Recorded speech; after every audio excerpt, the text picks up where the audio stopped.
Rasanya masih segar diingatan ketika jerit orang meraung-raung terkurung dalam sebuah pabrik soun dengan kobaran api yang tak cukup tertangkap kedua mata. Begitu ganasnya si jago merah melahap hampir 80% bagian pabrik. Sudah 22 tahun semenjak tragedi tersebut, memori itu tak lekas sirna. Terlebih kedua orang tua yang dikasihinya turut terjerat dalam neraka duniawi tersebut.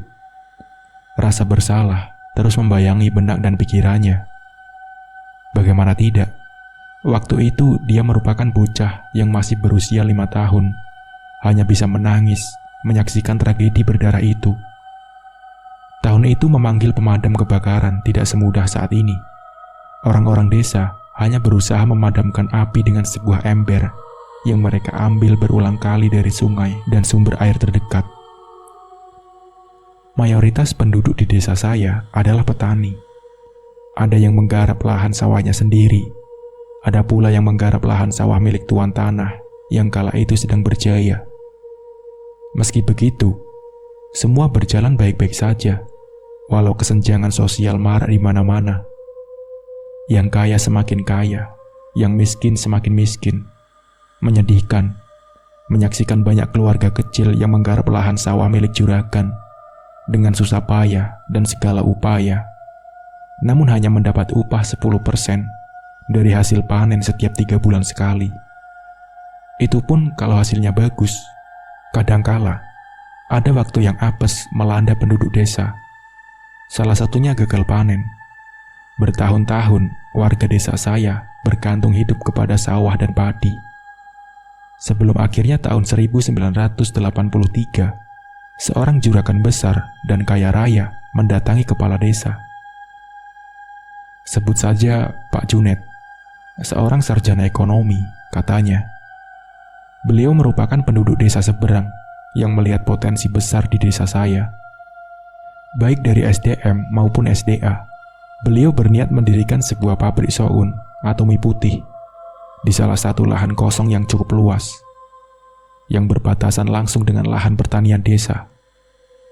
Beberapa penduduk setuju akan rencana beliau, dan sebagian lagi kontra dengan alasan pencemaran lingkungan dan mematikan produksi pangan desa. Namun, kepala desa menimbang dan mengukur kesetaraan antara keuntungan dan kerugian yang akan diterima oleh desa, apalagi menerima tawaran Pak Junet. Apalagi Pak Junet berani membayar mahal untuk lahan kosong yang akan didirikan pabrik di atasnya, dan bersedia membayar pajak tanah ke kas desa setiap tahunnya. Dengan iming-iming yang sebegitu menarik, kepala desa akhirnya menyetujui tawaran Pak Junet. Tentu atas musyawarah dengan beberapa tokoh masyarakat dan sesepuh desa. Proses pembangunan pabrik berjalan begitu cepat. Hanya perlu waktu 7 bulan untuk pabrik seluas 1 hektar itu berdiri kokoh, lengkap dengan area penjemuran dan area limbah. Saya masih sangat ingat, Pak Junet mengerahkan 500 kuli bangunan yang bekerja selama kurang lebih 18 jam untuk bisa mencapai target selesai pembangunan pabrik. Pak Junet mengambil kuli-kuli tersebut dari luar desa maupun penduduk desa saya. Ayah saya merupakan salah satu yang terlibat sebagai kuli pembangunan pabrik tersebut. Dengan upah mingguan Rp5.000, sudah mampu sedikit meringankan beban ekonomi penduduk desa dibandingkan harus menggarap sawah. Banyak yang terperdaya oleh kebijakan Pak Junet kala itu. Bagi mereka orang desa, Pak Junet sangat baik hati dan tidak pelit. Semenjak pabrik sohun milik Pak Junet dibuka, Pak Junet pun membuka lowongan besar-besaran. Tentu saja lowongan tersebut merupakan peluang bagi siapa saja yang ingin berkehidupan lebih layak di masa itu. Menjadi buruh pabrik adalah pekerjaan yang banyak diidamkan oleh warga desa. Banyak sekali warga desa saya yang beralih profesi menjadi buruh pabrik. Tidak peduli laki-laki atau perempuan, semua ikut andil dalam pendaftaran lowongan tersebut. Di saat riuh-riuhnya lowongan kerja di pabrik Pak Junet, ada kisah bahagia di sudut desa. Pasangan muda yang sedang bersuka cita atas lahirnya anak pertama mereka. Agni, nama anak tersebut. bayi laki-laki yang memiliki paras serupa ayahnya itu sangat gagah dan berani. Sampai cerita ini ditulis, Agni merupakan laki-laki yang mengisahkan cerita pilu kehidupannya. Agni tumbuh menjadi bujang tampan dan bijaksana. Kabarnya, kedua orang tua Agni memberi nama Agni bukan tanpa sebab, melainkan ada harapan kuat di dalamnya. Orang tua Agni berharap Agni kelak akan menjadi orang yang pemberani, seperti api dalam melawan kebodohan, ketidakadilan, dan kekeliruan. Namun bukan itu yang akan saya ceritakan. Saya ingin berbagi perasaan sebagai seorang Agni yang menanggung duka begitu dalam. Sadar akan kebutuhan yang kian bertambah, Pak Rum, ayah Agni, turut mendaftarkan dirinya sebagai buruh pabrik. Hampir semua pendaftar dinyatakan diterima di pabrik, karena Pak Junet memang membutuhkan ribuan buruh untuk menjalankan bisnisnya. Meskipun jam kerja yang ditetapkan terhitung tidak manusiawi, yaitu 14 jam sehari, dimulai sejak pukul 6.30 sampai 19.30, berlaku bagi buruh laki-laki dan 12 jam kerja pagi buruh perempuan. Upahnya pun tidak begitu besar, hanya 2.500 setiap hari Sabtu. Namun hal tersebut bukan masalah bagi seorang Pak Rum, mengingat dirinya baru saja dikaruniai seorang putra yang pastinya akan membutuhkan banyak biaya untuk menyokong pertumbuhannya. Istrinya pun masih perlu istirahat, sehingga belum sanggup beraktivitas berat. Pak Rum terkenal orang yang tekun dan ulet. Tidak pernah satu hari pun beliau telat masuk kerja barang 1 menit pun. Karena pribadinya yang disiplin dan konsisten, Pak Junet berinisiatif menempatkan Pak Rum pada posisi kepala produksi. Begitu bahagianya Pak Rum, dan menganggap semua itu adalah berkah dari Tuhan, sekaligus rezeki untuk anaknya yang baru lahir. Hari berganti minggu, minggu berganti bulan. Pabrik Pak Junet kian eksis, terlebih dengan penggunaan mesin-mesin produksi yang tergolong mewah di zaman itu. Hasil produksi sohun pun selalu berlimpah ruah dan selalu sesuai target. Sohun pabrik Pak Junet terkenal produk yang bagus dan berkualitas. Customernya sudah ada di mana-mana, sampai keluar kota dan luar provinsi. Bulan berganti tahun, kejayaan pabrik Pak Junet mulai redup karena peminat sohun kian turun drastis. Pak Junet yang awal mendirikan pabrik masih berumur laki-laki parubaya, kini kian menua. Beliau sudah jarang datang ke pabrik untuk memeriksa proses produksi. Semenjak itu, banyak kejadian yang sulit diterima oleh nalar. Pak Rum yang telah mengabdi lama kepada Pak Junet sejak pabrik beroperasi, telah menjadi satu-satunya orang kepercayaan Pak Junet.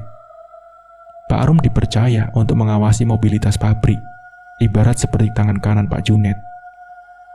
Kabarnya, Pak Junet terkena stroke ringan, sehingga beliau tidak sanggup lagi berjalan jauh dan harus memakai tongkat. Namun sebulan sekali, biasanya Pak Junet datang ke pabrik menaiki mobil bersama supir pribadinya. Itu pun hanya sebentar. Namun anehnya, setiap berkunjung ke pabrik, beliau selalu mengajak Pak Rum ke area limbah pabrik, yang lokasinya ada di tepi belakang wilayah pabrik. Areanya tertutup, hanya ada beberapa kolam-kolam memanjang dengan lebar 1 meter. Kolam-kolam tersebut pun berisi limbah-limbah sisa produksi sohun. Pak Junet tidak ingin ditemani oleh siapapun kecuali Pak Rum. Di samping area limbah, terdapat sekotak kamar mandi yang cukup luas, berukuran 3 kali 3 meter. Di dalamnya berisi sumur dan area pemandian. Di sekeliling tembok kamar mandi terdapat keran-keran air. Biasanya beberapa buruh yang menginap di pabrik melakukan MCK di kamar mandi tersebut. Tidak ada yang tahu pasti apa yang dilakukan Pak Junet dan Pak Rum tiap kali mereka masuk ke area limbah. Namun sempat terdengar desas-desus bahwa setiap 1 bulan sekali Pak Junet datang dengan membawa sekantong kresek hitam.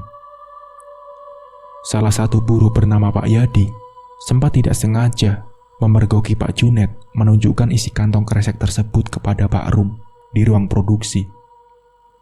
Waktu itu, kebetulan Pak Yadi masih membersihkan mesin-mesin produksi. Namun Pak Junet dan Pak Rum masih dengan menutup pintu depan ruang produksi. Seketika itu, Pak Yadi pun bersembunyi dan sedikit melihat apa yang ada di dalam kantong kresek hitam itu, yaitu kepala manusia. Pak Yadi berkali-kali mengingat detail kejadian itu yang dia lihat langsung dengan kedua matanya. Pak Yadi sangat yakin dia tidak salah lihat. Setelah Pak Junet menunjukkan isinya bersama Pak Rum, mereka menuju area limbah. Pak Yadi pun buru-buru keluar dari ruangan produksi dan tidak ingin tahu apa yang akan dilakukan Pak Junet selanjutnya. Semenjak desas-desus itu menyebar dari mulut ke mulut, hampir sudah menjadi rahasia umum bagi buruh-buruh pabrik Pak Junet. Namun, tidak satu pun buruh yang berani menanyakan kebenarannya baik kepada Pak Rum maupun Pak Junet. Mereka memilih tidak ikut campur dengan urusan atasan. Meskipun Pak Junet menerapkan jam kerja yang kurang manusiawi, tetapi sebenarnya Pak Junet merupakan orang yang baik hati dan loyal terhadap buruh-buruhnya. Tidak sedikit buruhnya yang beberapa kali meminjam uang kepadanya dan dibantu secara cuma-cuma oleh Pak Junet tanpa ada persyaratan bunga sedikit pun. Pak Junet pun terkenal orang yang ramah dan gemar membantu penduduk desa saya. Dia tidak pernah lupa dengan janjinya di awal mendirikan pabrik di sana.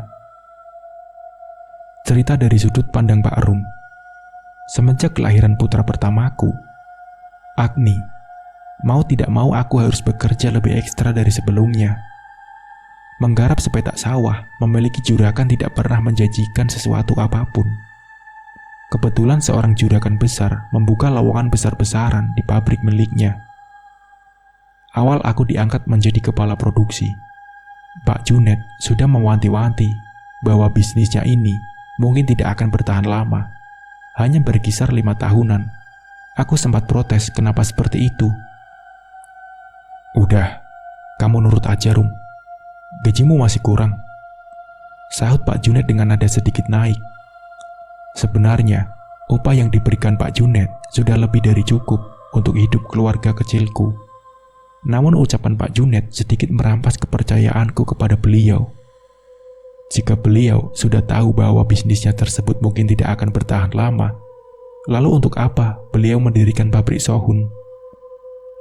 4 tahun sudah aku mengabdi kepada Pak Junet. Semua berjalan dengan baik dan sesuai rencana. Namun akhir-akhir ini, bisnis Pak Junet mulai mengalami titik kritis. Penjualan sudah tak mampu lagi menutup target yang ditetapkan. Pak Junet sering bercerita bahwa hutangnya mulai menumpuk di mana-mana. Aku sempat menyarankan Pak Junet untuk memberhentikan beberapa buruhnya. Toh, saat itu produksi juga tidak sebanyak dulu waktu masih berjaya. Namun Pak Junet menolak dengan keras saranku. "Aku nggak mau, Rum, ngorbanin buruh-buruhku. Karena mereka punya keluarga yang harus dihidupi. Mending aku yang banyak utang ketimbang buruh-buruhku nggak makan," kata Pak Junet tegas. Mendengar jawaban Pak Junet, tentu hatiku terenyuh. Beliau sosok bos yang langka. Lebih baik berkorban daripada mengorbankan. Sebelum akhirnya aku tahu kebusukannya, tepatnya hari Kamis, malam Jumat Kliwon. Sore hari pukul 16.00 waktu Indonesia Barat, Pak Junet datang menaiki mobil diantar sopirnya. Aku yang kebetulan sedang berada di area penjemuran bersama beberapa buruh pun langsung menyapa mendekati ke arah kedatangan Pak Junet. Pak Junet membawa sekantong kresek warna hitam. Aku tidak tahu apa isinya, namun terlihat bulat dan sedikit berbobot. Pak Junet menyalamiku dan menanyakan kabarku serta keluargaku. Setelah itu, beliau mengajakku ke area limbah. Di sana, beliau sedikit bercerita bahwa beliau telah memikirkan matang-matang. Beliau harus mengambil sikap demi keberlangsungan hidup buruhnya. Pak Junet sudah mengambil keputusan bahwa beliau meminta pertolongan kepada suatu makhluk halus yang ada di sumber mata air yang terletak di kaki gunung terbesar di daerahku. "Maaf Pak, bukan saya lancang. Apakah tidak lebih baik kalau tidak memakai cara seperti itu, Pak? Tanyaku kepada Pak Junet. Namun sepertinya Pak Junet sudah bersikeras dengan keputusannya. Aku paham betul, sumber mata air yang dimaksud Pak Junet pasti Pancuran 5, sebuah pemandian air panas yang berada tepat di kaki gunung. Tempat itu sudah terkenal disucikan dan dikeramatkan. Orang-orang biasa datang untuk meminta sebuah bantuan atau kekayaan.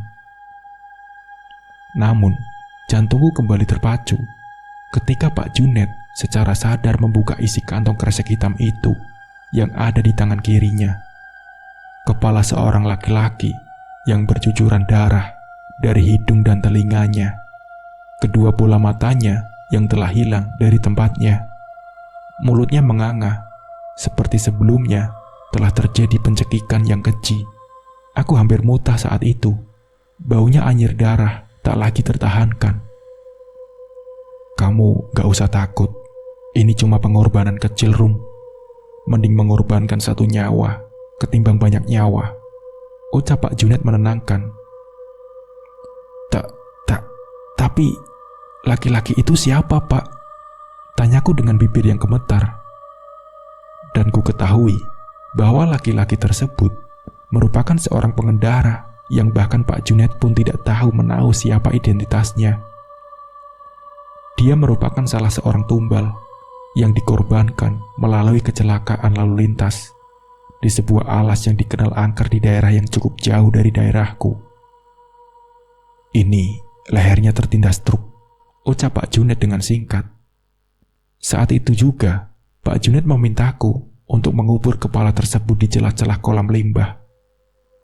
Aku cuma seorang buruh, seorang bawahan, tidak mampu mengelak apapun yang diperintahkan Pak Junet. Dengan menahan mual setengah mati, aku turuti kemauan Pak Junet tanpa bertanya sepatah kata pun. Entah kenapa, sejak saat itu, Pak Junet berubah menjadi orang yang sedikit arogan.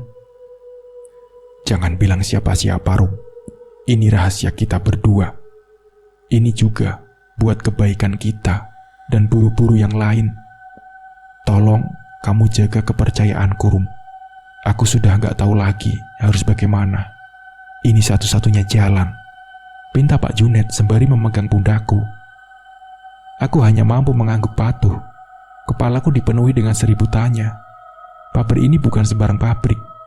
Ternyata di dalamnya menyimpan banyak misteri yang bahkan aku sendiri pun tak paham lagi. Pak Junet pun lalu berpamitan hendak mau pulang. Beliau berpesan bahwa bulan-bulan berikutnya akan selalu datang setiap Kamis sore malam Jumat Kliwon. Aku pulang ke rumah dengan rasa ingin tahu yang besar. Namun sebisa mungkin ku tepis jauh-jauh agar istri dan anakku mendapat kehangatan selayaknya dari aku, kepala rumah tangga mereka. Sesampainya di rumah, aku serahkan 2 lembar uang 1000 rupiah yang sempat diselipkan oleh Pak Junet di saku kemejaku ketika beliau hendak pulang. Istriku menerima dengan senyum lebar. Uang apa ini, Mas? Alhamdulillah bisa buat nambah-nambah beli susunya Agni, Mas, sahut istriku. Aku hanya membalas dengan senyum simpul. Anakku Agni sudah berumur 4 tahun. Tak terasa waktu begitu cepat berlalu. Sebenarnya, aku sangat ingin bercerita kepada istriku. Namun tak tega rasanya bila dia harus mengetahui fakta yang sesungguhnya tentang pabrik dan Pak Junet. Bukan aku tunarungu terhadap desas-desus yang beredar di kalangan buruh pabrik mengenai sesuatu yang dibawa oleh Pak Junet di dalam kantong kresek hitam itu.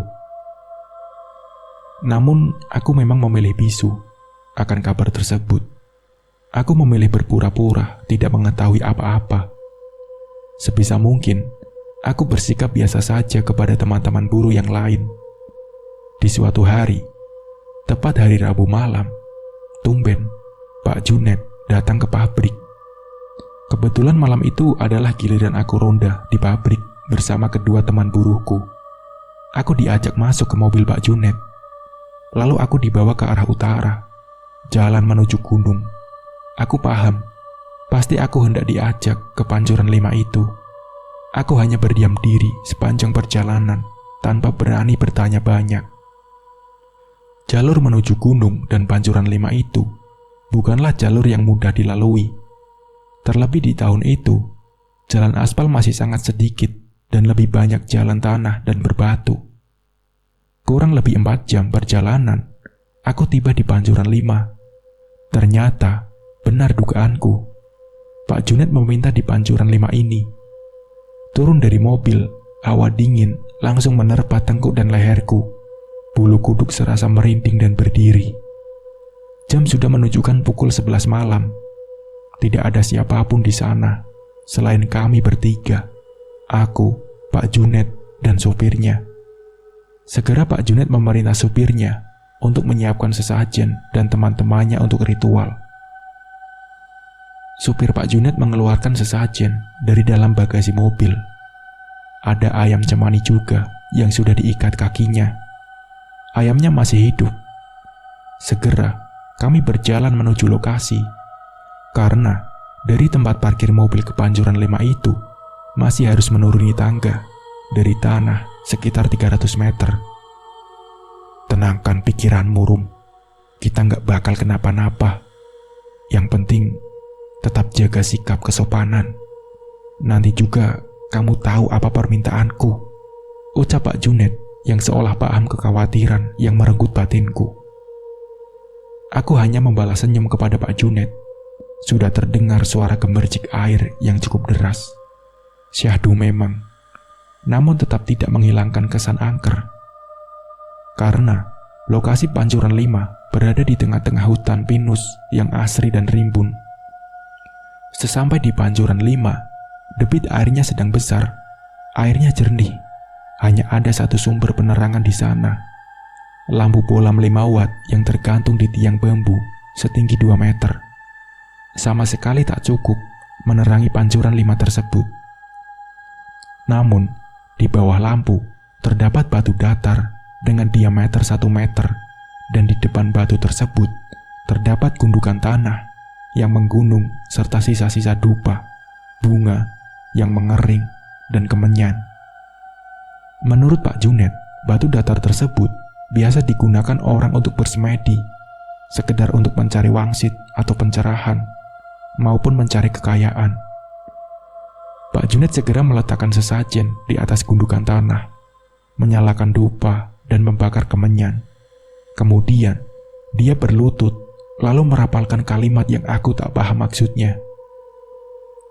Setelah itu, Pak Junet menyembelih ayam cemani di samping sesajen. Darahnya mengalir sampai menyentuh ke air pancuran. Air pancuran tersebut berubah menjadi merah darah. Seketika itu, angin berhembus sangat kencang. Aku menahan rasa takutku sekuat tenaga. Meskipun rasanya sudah sangat lemas, bahkan untuk berdiri, kakiku terasa lemas. Tiba-tiba, dari balik pancuran tersebut, muncul sosok dari kepala hingga perut, berwujud seperti manusia, memiliki 2 tangan. Hanya saja, sosok tersebut memiliki 2 tanduk di kepalanya. Sekujur tubuhnya ditumbuhi bulu hitam yang sangat lebat, lidahnya menjulur panjang, matanya merah menyala, dan 2 taring di mulutnya memanjang sampai hampir ke dadanya. Dari perut ke bawah, wujudnya adalah ular, bersisik dan besar. Sosok tersebut mungkin memiliki panjang 20 meter. Dia mendekat ke arah Pak Junet. "Kamu ada keperluan apa datang ke hutanku?" tanya sosok tersebut mengerikan. "Maaf, sudah mengganggu waktumu. Saya datang ke sini lagi karena kemarin sudah melaksanakan apa yang kamu perintahkan. Hari ini tujuan saya ingin meminta pertolongan agar pabrik saya mampu mencapai target penjualan. Tujuan saya bukan untuk mencari kekayaan, namun agar saya mampu membayar upah karyawan saya." Pak Junet mencoba menjelaskan kepada sosok tersebut, yang belakangan aku ketahui sering disebut dengan Wuraga. "Kamu sudah mengubur kepala laki-laki di pabrikmu. Sekarang bawalah air dari kolamku ini.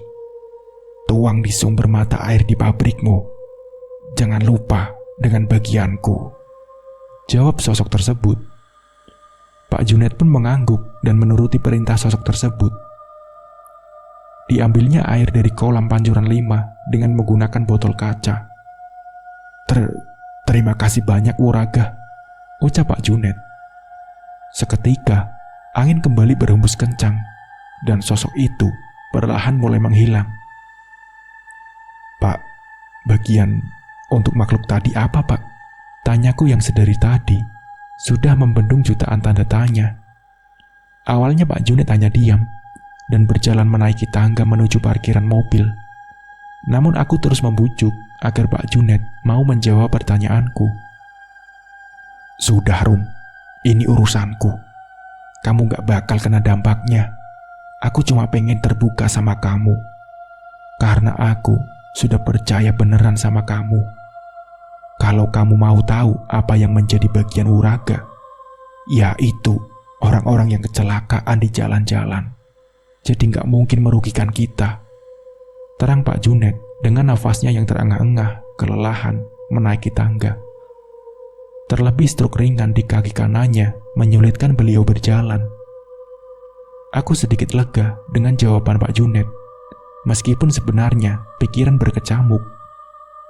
Kok bisa Pak Junet mengorbankan orang-orang yang bahkan beliau tidak mengenalnya, tidak punya dosa apa-apa, dan tidak tahu menahu mengenai perkara Pak Junet dan pabriknya.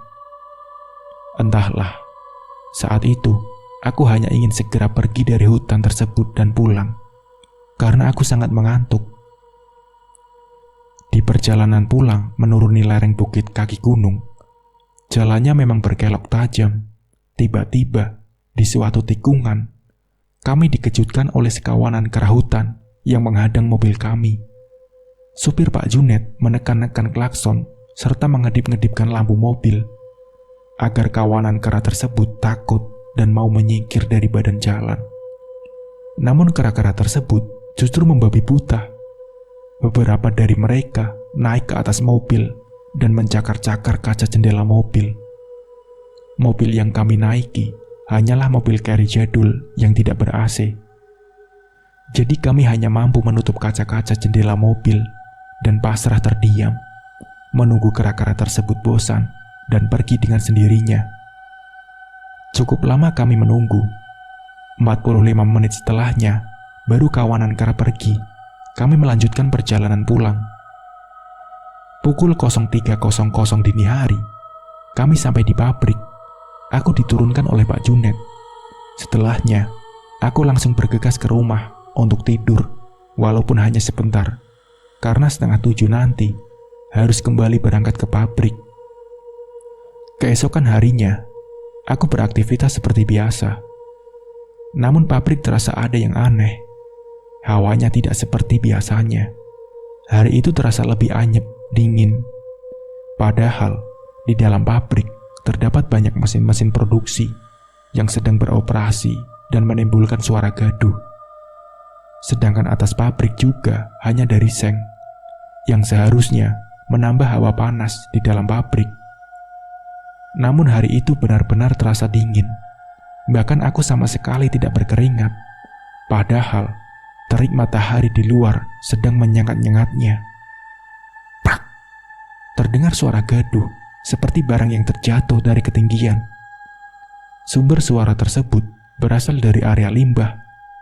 Buru-buru aku menghampiri asal suara tersebut, diikuti oleh 3 rekan buruh yang lain. Suara pintu area limbah terbanting. Tidak ada siapa-siapa di sana. Tidak pula ada benda yang jatuh. Aku hanya bisa menebak-nebak tanpa tahu yang pasti. Aku menyuruh 3 buruh yang tadi mengikuti untuk kembali bekerja, sedangkan aku tinggal di area limbah sebentar. Kulihat darah mencuat dari lokasi aku mengubur kepala manusia kemarin. Darahnya merah segar. Bangsat, apalagi ini? Gerutuku kesal. Aku gali kembali tanah tersebut dan terkejut bukan main ketika yang kulihat kepala yang kemarin berubah menjadi memiliki dua mata sempurna. Dia sedang melotot ke arahku, dan mulutnya terus-menerus memuncratkan darah segar. Asuk, asuk. Aku injak-injak kepala tersebut, dan kembali ku tanam di dalam tanah. Jantungku berdegup kencang. Aku lari keluar dari area limbah. Ketika tiba waktu pulang, aku sengaja tidak langsung ke rumah. Aku mampir ke rumah Mbah Pujo, ayah istriku. Kebetulan, rumah Mbah Pujo masih searah dengan rumahku. Assalamualaikum, Mbah. Terlihat seorang laki-laki bungkuk berjalan pelan dari dalam rumah. Alah, kamu toh, Nak. Tumben ada apa ini? Duduk dulu, Nak. Gimana kabarmu? Gimana kabar istrimu? Dan cucuku Agni? Tanya Mbah Pujo dengan mimik yang sudah tidak terlalu jelas, karena giginya sudah ompong semua. Alhamdulillah, Mbah. Saya dan Parmi sehat. Agni juga sehat kok. Jawabku sembari membantu Mbah Pujo duduk di kursinya. Mbah Pujo menyesap rokok lintingan yang ada di tangannya, sementara aku mencoba menceritakan detail mengenai pabrik dan Pak Junet. Bagi orang-orang desaku, Pak Junet bukan lagi orang asing. Siapa yang tidak kenal dengan beliau? Walaupun beliau bukan penduduk asli desaku, namun telah banyak berkontribusi untuk pembangunan di desaku. Hati-hati, Nak. Gak usah ikut hal yang begitu. Aku cuma ingin kamu dan anakku Parmi hidupnya tenang. Pikirkan lagi nasib anakmu Agni, Nak. Celetuk Mbah Pujo setelah aku selesai bercerita. Tubuhku tersandar ke punggung kursi, seakan lemas, menyadari bahwa apa yang aku ketahui dan aku lihat bukan hal baik. Iblis itu gak ada yang gak merugikan, Nak. Dia punya tipu daya yang bisa bikin kita buta, apalagi kalau berkaitan dengan harta. Meskipun Junet bilang tidak ada niatan untuk cari kekayaan, namanya manusia sudah takdir punya hawa nafsu dan angkara murka, ucap Mbah Pujo sembari memegangi tongkatnya. Aku pun berpamitan pulang kepada beliau. Beliau berpesan untuk menjaga anakku Agni. Untuk sampai di rumah, aku harus berjalan kaki melewati area persawahan yang cukup luas dan panjang. Jalannya masih dari tanah, tidak ada penerangan, yang tersisa hanyalah cahaya rembulan. Aku berpikir keras tentang apa yang mestinya aku lakukan, karena bagaimanapun, yang namanya minta ke selain Tuhan pasti akan berdampak besar untuk kehidupan manusia, terutama yang bersangkutan langsung dengan iblis tersebut. Sesampainya di rumah, aku melihat istri dan anakku sudah tertidur pulas. Entah mengapa malam itu, aku sangat ingin mencium pipi mereka. Setelah itu, aku bergegas mandi dan pergi tidur. Karena sejak kelahiran anakku, aku tidur di ruang tengah agar istriku tidak merasa sempit jika harus tidur bertiga. Maklum, ranjang yang kupunya hanya berukuran kecil. Pagi pun menjelang. Lagi-lagi, aku berangkat ke pabrik. Seperti hidupku hanya dipenuhi dengan pabrik. Ketika sampai di pabrik, sudah ada Pak Junet yang menghadang di dekat ruang produksi. Rum, apa yang kamu perbuat di pabrikku ini? Tanya Pak Junet garang, dan lipatan di dahinya mengernyit. Aku sudah percaya kepadamu, namun ini balasannya. Lanjutnya sembari mendekat ke arahku. Jujur, aku sama sekali tidak mengerti apa yang dimaksud oleh Pak Junet. Aku hanya terdiam dan melangkah mundur. Lihat saja, Rum. Aku sudah nggak bisa apa-apa. Tanggung sendiri akibatnya. Ucapnya kemudian pergi meninggalkanku. Pak Junet menaiki mobilnya. Aku buru-buru lari ke area limbah. Nafasku terengah-engah. Betapa terkejutnya ketika aku melihat 6 orang buruh terikat kepalanya di tiang sumur. Semua sudah mati. Lidahnya menjulur karena tercekik tali. Matanya melotot dan darah mengalir dari hidung. Aku hanya menyaksikan kejadian tersebut hampir menangis. Wajahku merah padam. Aku tidak tahu harus berbuat apa. Kupukul-pukulkan tanganku ke tembok. Aku bergegas memanggil buruh yang lain untuk melepas tali-tali yang membunuh para buruh itu. "Junet anjing, bangsat kau Junet. Aku yang dikorbankan," umpatku sambil berteriak keras. Di saat itu, aku baru teringat dengan kata-kata Mbah Pujo semalam. Beliau berpesan bahwa iblis itu bisa diperintah lewat batin. Apalagi kalau umpan dan tumbal untuk iblis tersebut selalu terpenuhi. Maka iblis pun makin tunduk dan taat kepada manusia yang memerintah. Meskipun sebenarnya, pada akhirnya tetap manusia itu sendiri yang merugi. Aku baru tersadar bahwa saat aku diajak oleh Pak Junet menemui Wuraga, ragaku sempat kehilangan sukma beberapa detik. Hanya saja, aku tidak terlalu merasakannya, hanya sebatas pusing dan mual. Bisa jadi saat itu, aku telah dikorbankan oleh Pak Junet. Pantas saja, beberapa hari setelahnya, aku selalu merasa ada yang mengawasi dan mengikuti. "Junet licik, kalau mau mengorbankan aku, sekalian dibunuh saja. Jangan kamu siksa pelan-pelan," teriakku sambil mengelap air mataku yang mengucur. Aku ditenangkan oleh beberapa rekan buruh dan diberi minum. Mereka bertanya ada apa sebenarnya. Namun rasanya aku tak sanggup mengatakan kepada mereka. Aku hanya menyuruh mereka untuk segera berhenti bekerja di pabrik Pak Junet. Namun, beberapa dari mereka justru marah-marah dan mengatakan aku ingin menjebak mereka agar aku bisa menguasai pabrik. Sejak detik itu, aku paham betul bahwa mungkin hidupku tidak akan lama lagi, karena sudah ada yang menunggu bagiannya. Sekarang aku paham kelicikan yang dilakukan oleh Junet. Dia membawaku datang menemui Wuraga, bukan karena ingin terbuka denganku, namun karena Wuraga yang meminta untuk memberitahu gambaran mengenai bagiannya esok, yaitu aku. Namun dengan kelihayan sandiwara mereka, aku pun terpedaya. Barangkali aku terlalu menganggap Pak Junet adalah sosok yang baik hati selama ini, sehingga begitu polosnya diriku kemarin. Sepulang dari pabrik, aku mampir ke rumah Mbah Pujo lagi dan menceritakan segalanya.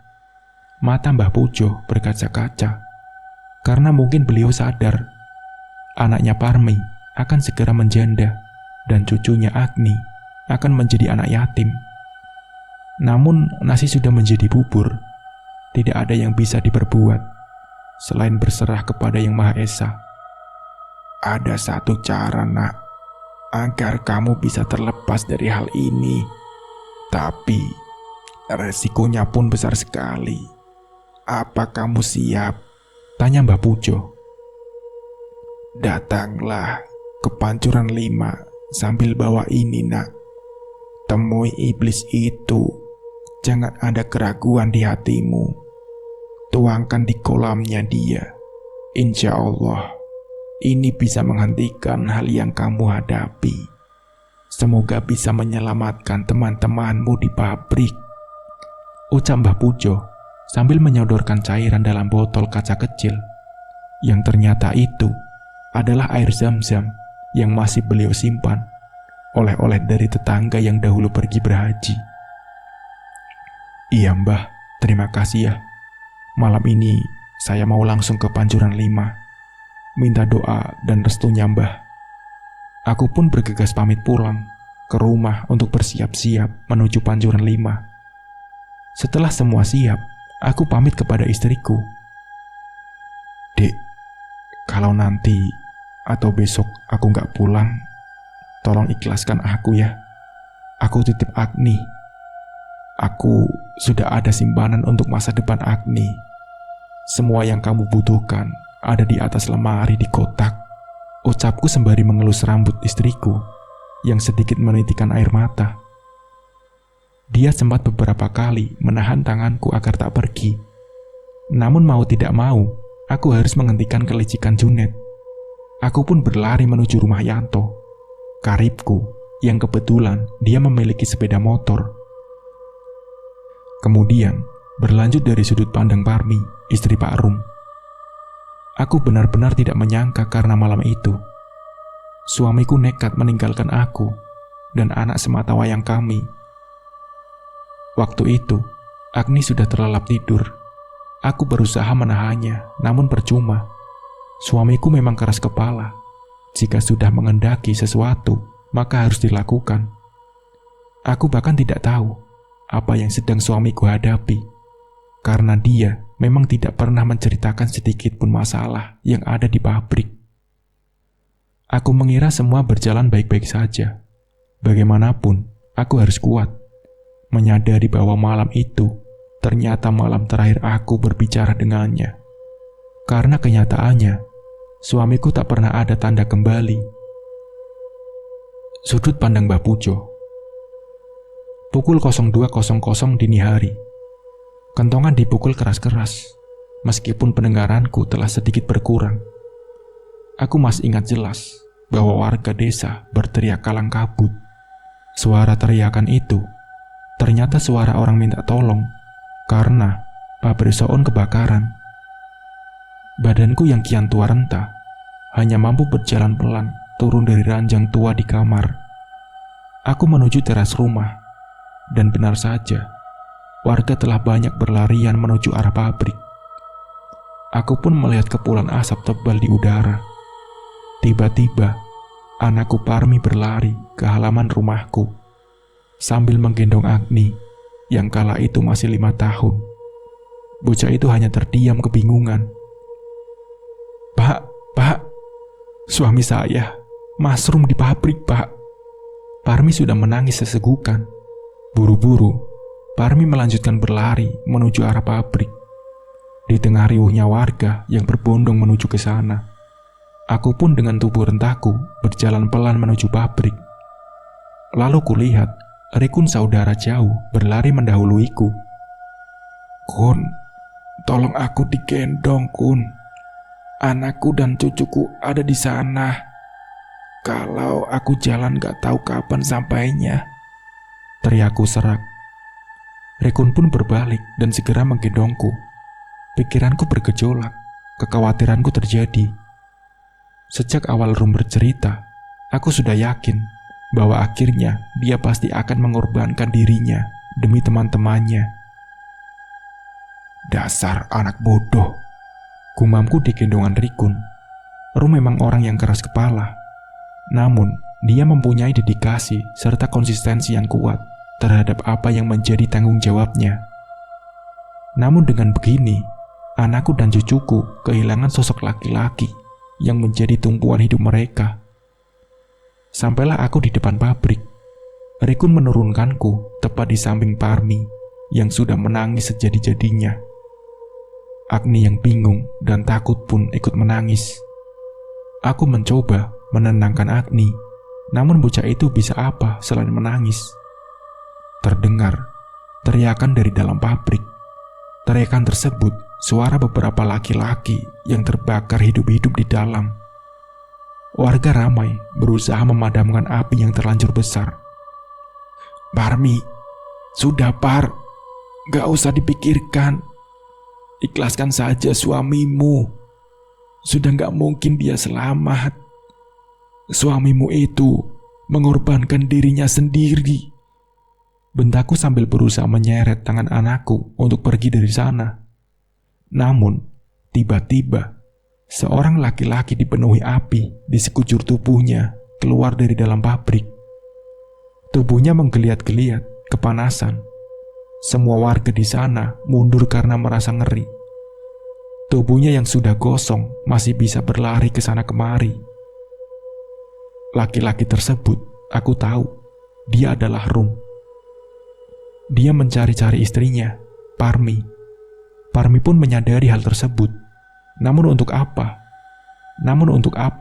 Rum mencari-cari Parmi, padahal dirinya sedang sekarat. Mata Parmi berubah menjadi putih, keluar darah dari hidung dan telinganya, seperti orang yang kehilangan kesadaran. Dia berjalan pelan, namun pasti menuju ke arah Rum berada, tepat di depan pintu utama ruang produksi.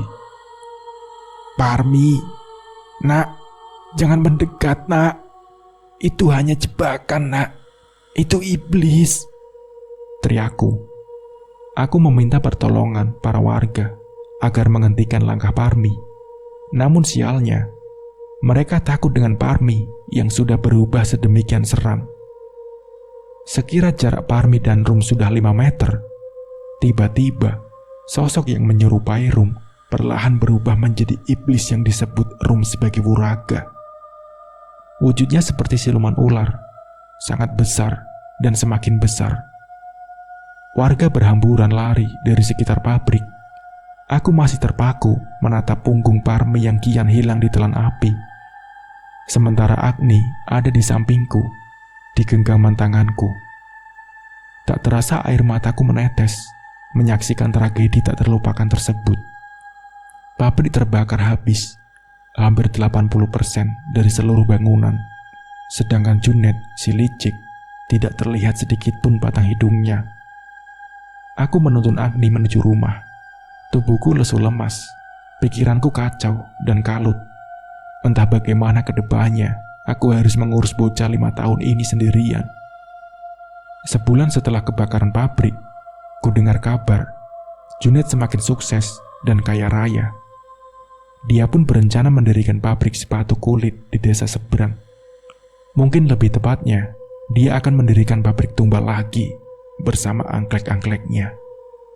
Bajingan, umpatku saat mendengar kabar mengenai Junet. 22 tahun berlalu, aku memilih tuli tentang kabar Junet. Aku berfokus pada pertumbuhan Agni. Dia sekarang telah berubah menjadi bujang tampan. Namun sepertinya, luka 22 tahun lalu tak pernah benar-benar sirna dari ingatannya. Nah, seperti itulah ceritanya. Semoga dari cerita ini bisa diambil hikmah dan pembelajarannya. Mungkin cukup sekian dari saya. Wassalamualaikum warahmatullahi wabarakatuh.